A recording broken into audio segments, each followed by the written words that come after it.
Olá, eu sou a Tabs e seja bem-vinda ao canal. Você entendeu direito? Hoje eu vou explicar pra vocês por que aquele namoro que você junta a escova de dente não é um mero namoro, uma mera fase de test drive e pode se enquadrar nas mesmas implicações que um casamento. Mas antes, não se esqueça de se inscrever no canal e ativar as notificações para ficar de antena ligada a cada novo vídeo que a gente publica aqui pra vocês.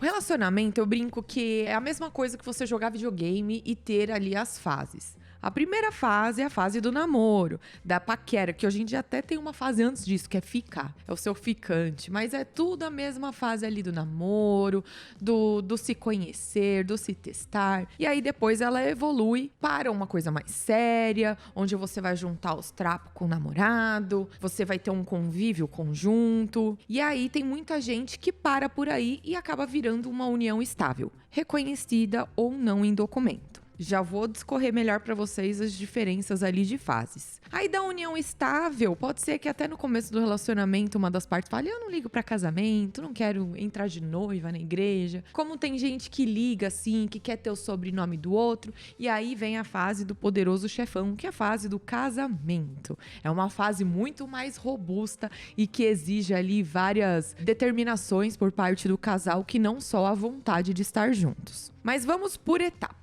A primeira etapa do relacionamento, pra gente falar das implicações jurídicas, é a etapa do namoro. Gente, essa é a etapa que vocês têm que ter pro digno test drive, pra se testar, pra falar sobre querer ter filhos, sobre finanças, pra tocar em todos os assuntos que vão atingir de forma direta ou indiretamente na vida de vocês. Porque, ao meu ver, eu ainda sou daquela concepção tradicional de relacionamento, de monogamia, de casamento eternamente. Então, a orientação que eu dou é que, independentemente do acordo feito entre as partes, se vai ser um relacionamento aberto ou não, se vai ter filho ou não, que isso seja conversado na fase de namoro. É diferente de querer constituir família, e a gente já vai entrar em melhores detalhes. É quando tem a finança separada, cada um tem o seu trabalho, a sua renda, se é uma relação pública ou não. Muitas vezes você tá saindo com a pessoa, você tá conhecendo ela ainda. E na pandemia teve o tão famoso namoro qualificado, que parece até nome de crime, né? Mas não foi quando os namorados resolveram morar junto para evitar a disseminação do vírus, o risco de contaminação, e ainda assim estavam namorando. Eles não tinham o objetivo de constituir família, de fazer daquele lar aquele lar definitivo. Poderia ser uma fase transitória. E aí naquela época a gente até fez um vídeo só sobre isso, que eu eu orientei vocês a fazerem um contratinho de convivência, que é para evitar o reconhecimento de uma união estável. E por que reconhecer uma união estável implicaria em coisas ali que complicariam essa fase do namoro? Aí vamos para a segunda fase. O que é a união estável? A união estável, ela é quando o casal, né, a família, dois homens, duas mulheres, pessoas que se amam, se juntam num lar, um lar conjunto, com o objetivo de constituir a sua família, que antigamente era necessariamente morar na mesma casa e ter filhos. Hoje em dia não existe mais isso. Ter filhos é uma opção do relacionamento, mas é aquela intenção de serem vistos como um só. As pessoas conhecem vocês como se fosse um núcleo familiar. Isso é diferente do namoro, do namorico. Então, o que tem de implicações dentro da união estável? Tem o regime de bens obrigatório, que é a comunhão parcial, e a gente já vai entrar em detalhes das opções. Aqui vocês não tem como optar, é a comunhão parcial e acabou. É uma relação pública, contínua e duradoura. O que é isso? As pessoas entendem vocês como uma união. Quando vai convidar para as festas, vem aquele convitinho, senhor e senhora fulana de tal. E aí ela é pública, todo mundo sabe que vocês estão juntos. Ela é contínua, então não é aquele namorinho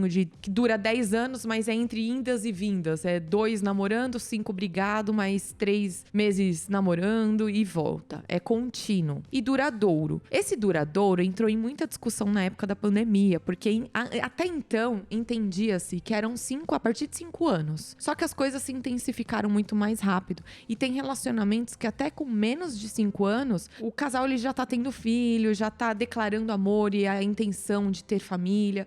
Cuidado com as redes sociais, com essa coisa do ai, você é meu namorado, porque eu não vejo a hora de ter filhos com você. Isso daí você mostra a intenção de constituir família, de ter algo duradouro. O objetivo, família, já falei. Lar conjunto, já falei. Ela é sem formalidades, ou seja, não tem o reconhecimento do Estado. Você não necessariamente tem algum documento que fale que vocês são companheiros. Cônjuges é para casados. União estável remete a companheiros. Logo, se você quer colocar a pessoa como sua dependente no imposto de renda, ou você quer colocar ela numa pensão do INSS, ou você quer reconhecer para colocar ela num plano de saúde frente ao seu trabalho, tem algumas formalidades e burocracias na nossa vida civil que exige esse tipo de reconhecimento pelo Estado. Você pode, sim, reconhecer essa união estável no cartório ou mediante um processo judicial. É algo que já acontece, não é uma etapa obrigatória. É só um documento para chancelar, para certificar que realmente existe uma união estável, não é uma mera declaração. O que tem outros lugares que aceitam uma mera declaração, como, por exemplo,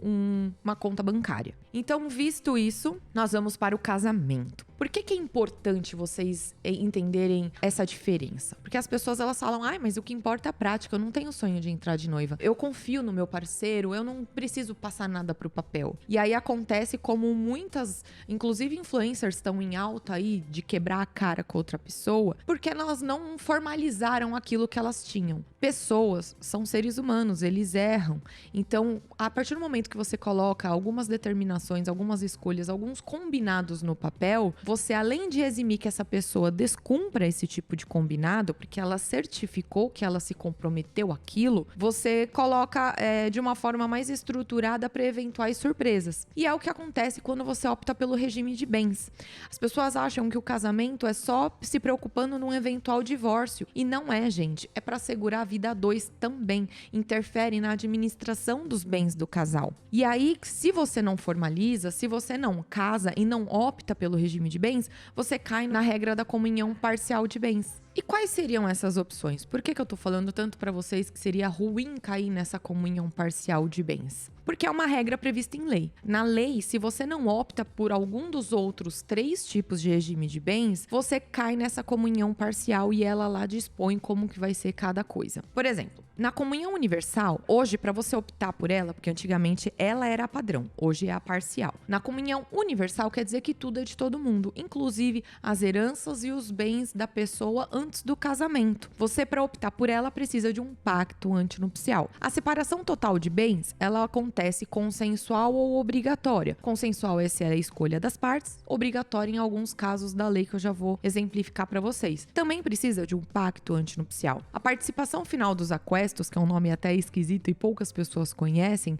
que é uma forma de regime híbrido, ela mistura um pouquinho da separação total de bens e um pouquinho da comunhão parcial de bens. E se vocês querem se aprofundar nesse assunto, a gente tem vídeo só sobre esses regimes de bens. Ela também precisa do pacto antinupcial. Se não é feito esse pacto antinupcial, que é um acordo entre as partes, você cai na comunhão parcial de bens. É dividido tudo aquilo que é adquirido depois do casamento e antes do casamento, cada qual tem ali os seus bens e suas dívidas. Dívidas entram também para o rol de comunhão, de coisas que são comunicadas entre as partes. E o que a gente tem dentro do pacto antinupcial? Não só a opção pelo regime de bens, mas você pode prever uma indenização por infidelidade, você pode prever algum regramento, por exemplo, no meu pacto antinupcial a gente previu que a gatinha que estava entrando no relacionamento junto comigo vai ser minha até depois, não tem essa coisa de guarda, ela é minha e acabou, meu marido que tire o cavalinho dele da chuva. Dá pra você dispor de várias coisas, exceto herança, porque herança só existe depois que a pessoa morre. O que temos dentro do casamento também? O divórcio, que é essa divisão de bens, que é esse momento de olhar e falar, não,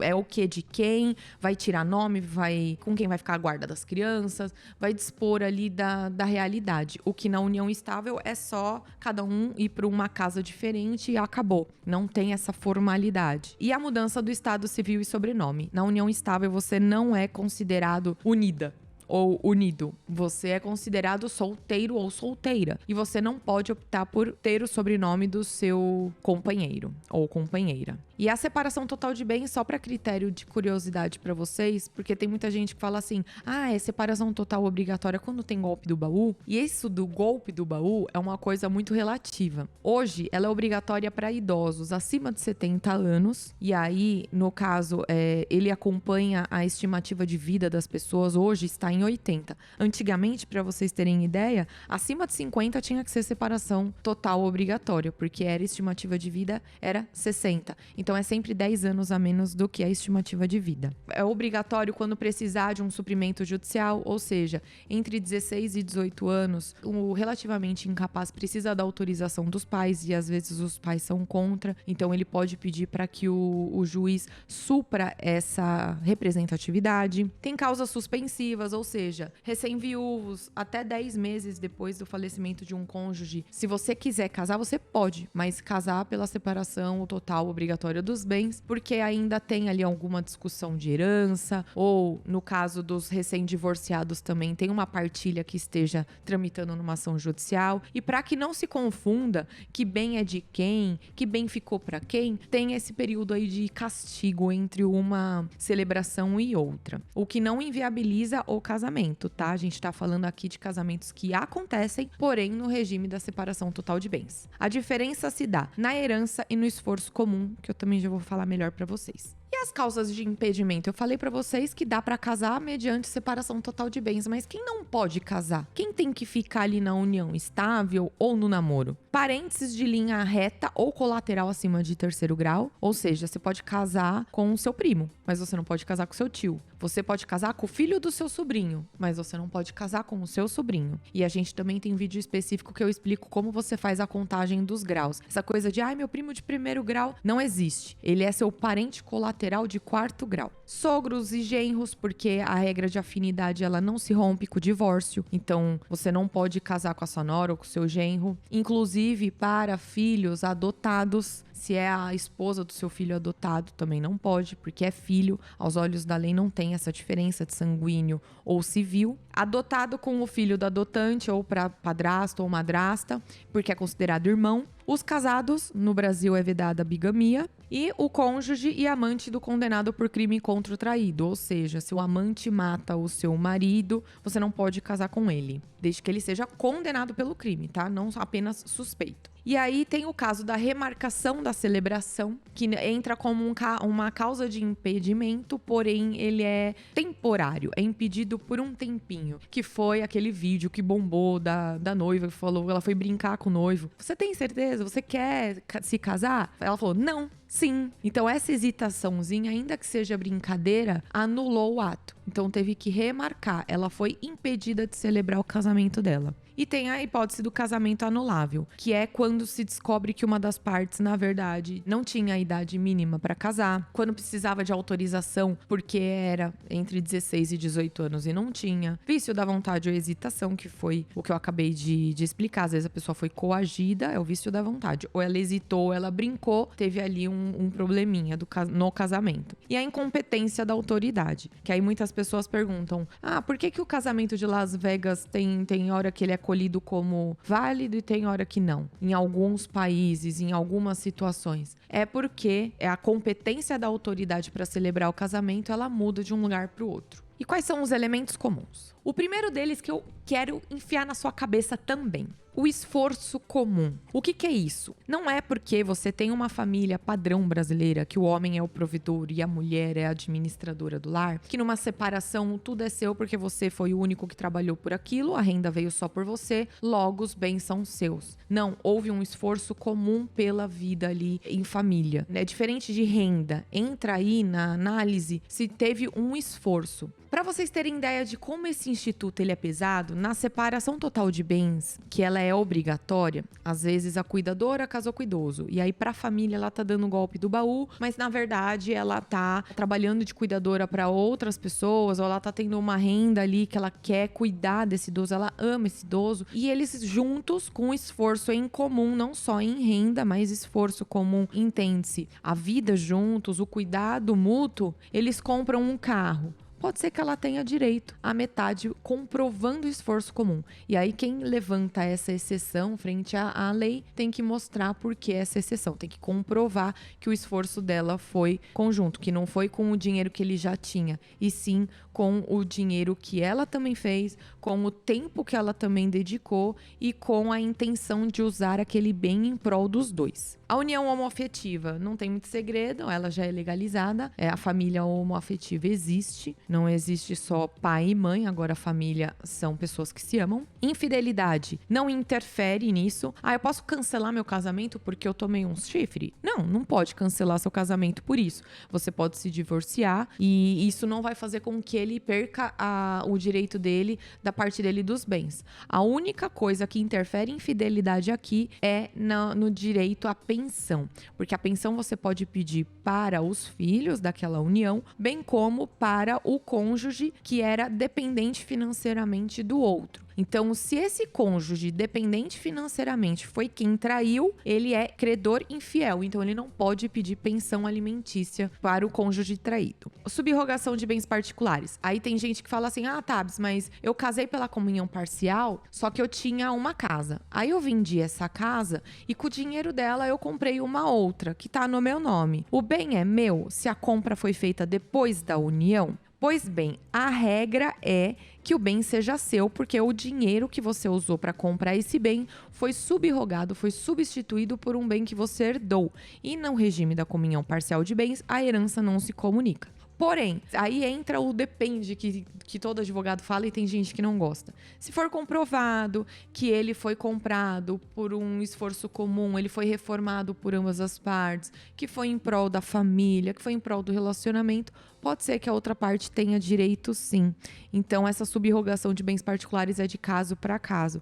Aqui só entra, por exemplo, eu tenho uma casa que eu alugo na praia, aí eu vou vender ela e comprar uma chácara que eu alugo. Aquela casa da praia eu tinha como herança.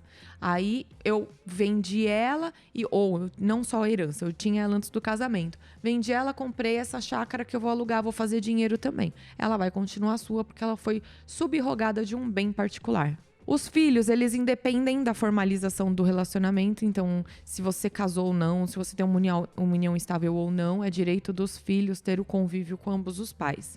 E a escolha da regra, mas nada impede os crimes ou danos à parte. Ou seja, você pode escolher a regra que vai ser colocada, o regime de bens, porém nada impede você de processar outra parte por algum eventual crime que ela tenha cometido ou ela tenha causado danos a você que foge da esfera ali matrimonial. Ou até dentro da matrimonial, que a gente sabe que existe alguns abusos, algumas coisas assim. E aí, isso daí, uma coisa não anula a outra. Por fim, a herança. A herança, qual é a interferência disso tudo em se eu vou oficializar ou não a minha relação, meu relacionamento? No namoro não tem nada de herança, você não tem direito a nada. Se não for reconhecida a união estável, porque a gente vê, acontece de namorados morarem juntos, ter uma vida de muito, muito tempo juntos, nunca reconheceram no cartório, nem em nenhum documento a união estável, mas um deles falece e esse companheiro quer participar da partilha dos bens. Aí ele pode pedir para o juiz reconhecer que existia uma união estável de fato. Eu não falei que a união estável ela não é formalizada? Então o juiz pode reconhecer que ela existia de fato e atribuir a esse sobrevivente os mesmos direitos que teria se eles tivessem reconhecido no papel. Também tem a hipótese do testamento. Se ele te deixar em testamento até 50% dos bens dele, pode ser que você tenha direito à herança, mas não pelo namoro em si. Na comunhão universal não existe, porque você é meeiro ou meeira. A gente também tem um vídeo explicando qual é essa diferenciação. Mas a partir do momento que você tem metade de tudo, a outra metade é dividida entre os herdeiros necessários. Você não entra nessa divisão. Separação total, só se for consensual. Se vocês optaram pela separação total de bens, a outra parte vai ser herdeira junto com os demais herdeiros necessários. A obrigatória não tem, apesar de que existe a hipótese de você provar esforço comum. Aí você tem direito, sim, a brigar por aqueles bens. Comunhão parcial.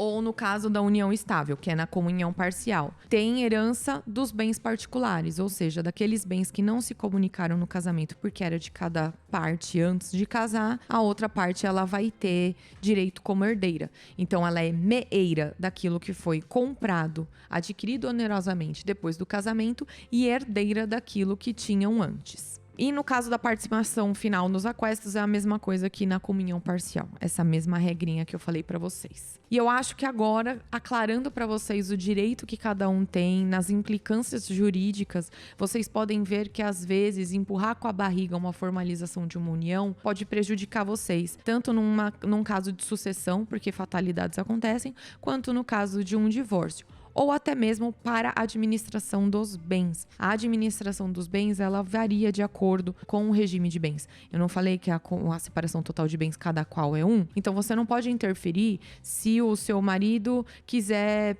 vender o imóvel dele. Porque é dele e a administração é dele. Já na comunhão parcial, tem que ter a anuência do outro para bens particulares e ele também tem que assinar para bens dos dois. Então, vai variar ali de regime para regime, aquela necessidade de cônjuge ficar assinando, companheiro ficar assinando. Então eu, Tabata, sempre aconselho a todo mundo a casar pela separação total de bens, porque facilita isso numa herança, num divórcio ou até mesmo na administração dos bens. E aí vocês fazem, para optar pela separação total, o pacto antinupcial. E dentro do pacto antinupcial é um acordo entre as partes, é um contrato.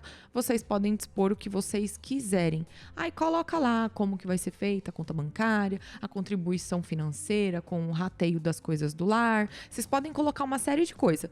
Só não pode dispor daquilo que é ilegal. Não adianta falar, eu vou botar frequência de sexo, porque não pode. Você não pode obrigar ninguém a ter ato sexual contigo. Então, essas coisas que são proibidas em lei, vocês não podem prever no pacto antinupcial. E aí, achou interessante esse vídeo? Falei bastante hoje, hein? Vomitei uma série de coisas que vocês precisam levar em consideração. Logo, espalhem esse vídeo, compartilhem ele para todos os seus amigos que namoram, que estão casados. É muito importante. Se você assistiu esse vídeo e falou, putz, eu não queria o parcial, eu quero trocar, eu posso? Pode, você pode pedir para o juiz alterar o seu regime de bens, você justifica, fala que você não tinha conhecimento dos outros, porque infelizmente a gente não aprende isso na escola. E é essa a minha briga aqui. Por isso que você deve se inscrever no canal para descobrir os seus direitos, ativar as notificações, seguir a gente no TikTok, no Instagram. A gente tem muito conteúdo aí pulverizado nas plataformas digitais. E, claro, não se esqueça de me responder aqui embaixo. E aí, você entendeu direito? Até mais!